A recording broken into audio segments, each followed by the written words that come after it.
నాకు డౌట్ ఉంది. అంటే బహుశా ఇది 1% కూడా జరిగేటువంటి అవకాశం ఉండదు అనుకోండి. జగన్మోహన్ రెడ్డి గారు అంబటి రాంబాబు గారు ముఖ్యమంత్రిని చేస్తారని అన్నాడు అనుకోండి ఫర్ ఎగ్జాంపుల్, అప్పుడేది పరిస్థితి? సార్ మనం ఇల్యూజన్ లో ఉన్నాం సార్. అది అసలు కళలో కూడా జరగదు సార్. అది కళ కాదు. పొరపాటున ముఖ్యమంత్రి అనే పదం అంబటి రాంబాబు గారి ముందు వచ్చిందంటే అసలు అంబటి రాంబాబు గారు వైసీపీలో ఉంటారో లేదు చూసుకోవాలి. కొండా సురేఖ్ గారి పరిస్థితి తెలుసా మీకు? కొండా సురేఖ గారిని మాట్లాడాలంటే అసలు ఆ పార్టీలోనే లేకుండా చేశారు. ఆమెను అడగని చెప్పిద్దాం. ఇప్పుడు కూడా చెప్పింది. కొండా సురేఖ గారు వైఎస్ రాజశేఖర రెడ్డి గారు జగన్ గారి కోసం ఎమ్మెల్యే పదవిని మంత్రి పదవి రాంబాబు గారు కూడా చేస్తే ఆమె ఏమైంది? మొన్నంది కనీసం ఆయన ముఖ్యమంత్రి అయిన తర్వాత మాకు పిలుపు కూడా లేదండి.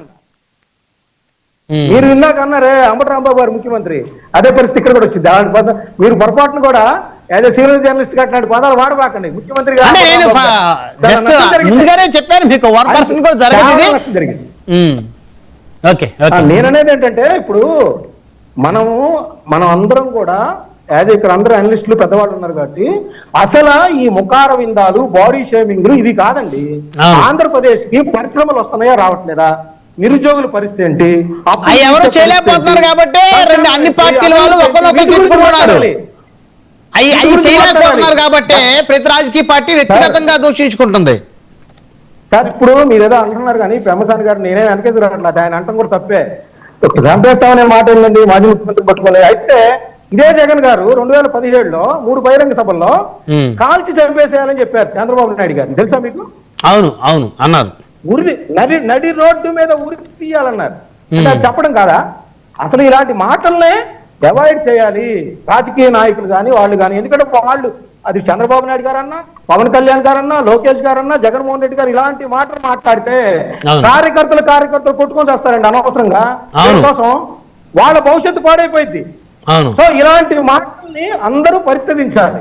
ఇప్పుడు ఒక్క సెకండ్ రోజా గారు మాట్లాడితే ఆమె స్టైల్లో మాట్లాడిందంట. ఆమె స్టైల్ ఏంటంటే ఆమె స్టైల్ ఉంటుందా? బూతులు మాట్లాడితే ఎవరిదైనా తప్పే.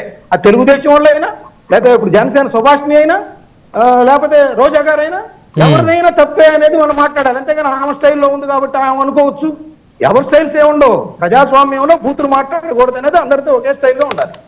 రైట్ సింగులర్ వెంకటేష్ గారు. బ్రహ్మనాయుడు గారు వెరీ గుడ్ ఈవినింగ్. సో మీరేం చెప్తారు పెమ్మసాని వర్సెస్ వైసీపీ? సో ఇప్పుడు అంబటి రాంబాబు గారు గుంటూరు నగరంలో మరి ఆయన ఒక్కడే పెమ్మసాని గారి మీద పోరాటం చేసిన పరిస్థితి ఏర్పడుతున్నట్టయితే అర్థమవుతుంది. ఆయన చెప్తున్నారు నా ఆవేదన, నా గుండె రగిలిపోతుంది, నా మీద దమనకాండ చేశారని చెప్పేసి. సో విన్నారు కదా, ఏం చెప్తారు మీరు? ముందుగా అందరికీ శ్రీరామనవమి శుభాకాంక్షలు అండి. అలాగే 99 వీక్షకులకి కానివ్వండి, ప్యానల్లో ఉన్నటువంటి సీనియర్ అనలిస్టులకి అందరికీ కూడా వెరీ గుడ్ ఈవినింగ్.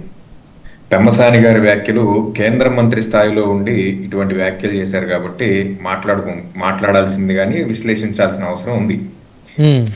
అదే ఏదో ఒక సాధారణమైన పార్టీ ఎంపీ కానివ్వండి, లేదంటే పార్టీ కార్యకర్త పోస్ట్లో ఉండి, ఎందుకంటే అంబటి రాంబాబు గారు చెప్పినట్లు ఆయన ఏమి సడన్ గా వచ్చి ఎంపీ అయిపోవాలి. ఆయన ఐటీడీపీకి సంబంధించి ఎన్ఆర్ఐ వింగ్ కి చాలా సేవలు చేశాడు, చాలా సంవత్సరాల నుంచి చేస్తున్నాడు. ఆయన 2014 నుంచే టికెట్ అడుగుతున్నారు తెలుగుదేశం పార్టీ. టికెట్ అడుగుతున్నాడు, నర్సాపేట పార్లమెంట్ అడిగారు ఆయన.